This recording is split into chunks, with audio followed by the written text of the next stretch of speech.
So these orange arrows are used for selecting games, either old save games or starting a new one.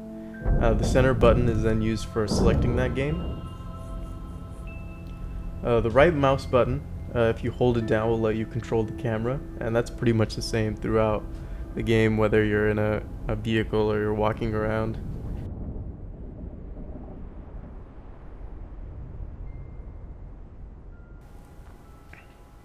Once you land, you'll use tab to get out of the lander pod, and then you'll be able to use the WASD keys to move around. The arrow keys work also. You can access your backpack by pressing Q. There are two bars that you want to worry about. The first one is your oxygen tank, and then the second one is for your battery. The backpack also has 8 inventory slots, as well as 2 auxiliary slots on the top corners. It also has a section for crafting on the bottom, but we'll cover the auxiliary slots and the crafting in episode 2. You're connected to your buildings via this blue tether, and when you walk away, you'll get disconnected.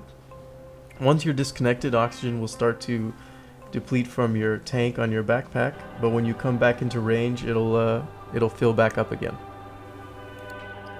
When you start to leave the vicinity of your base, you'll notice that there's an icon over your home building, and that's good for venturing out and not getting lost.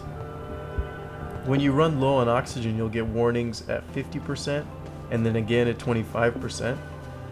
At 0, you will begin to suffocate for a few seconds before dying.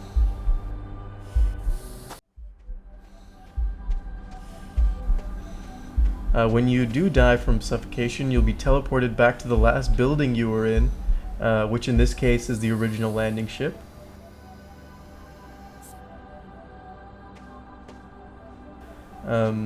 Your death is also marked, and you can easily find it and retrieve whatever you had in your backpack when you died.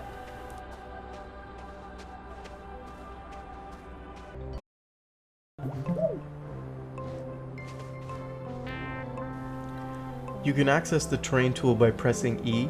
The default mode is activated by pressing the left mouse button, and it acts like a terrain subtract brush, allowing you to remove terrain. It's very useful for getting around and unearthing objects, investigating crash sites, but most importantly, it's used to collect resources. Everything revolves around resource collection in Astroneer. The resources that are most common on the surface of the planet are compound and resin. These resources are used extensively in crafting of buildings and other objects. There are also deposits of copper and aluminum resource just under the surface of the planet in caves and caverns. When you use the terrain tool, you use up energy from your backpack's battery. Any resources you collect will be placed into your backpack's inventory, and you can carry them back to your base. Alright, thanks for watching, guys, and make sure to check out episode 2.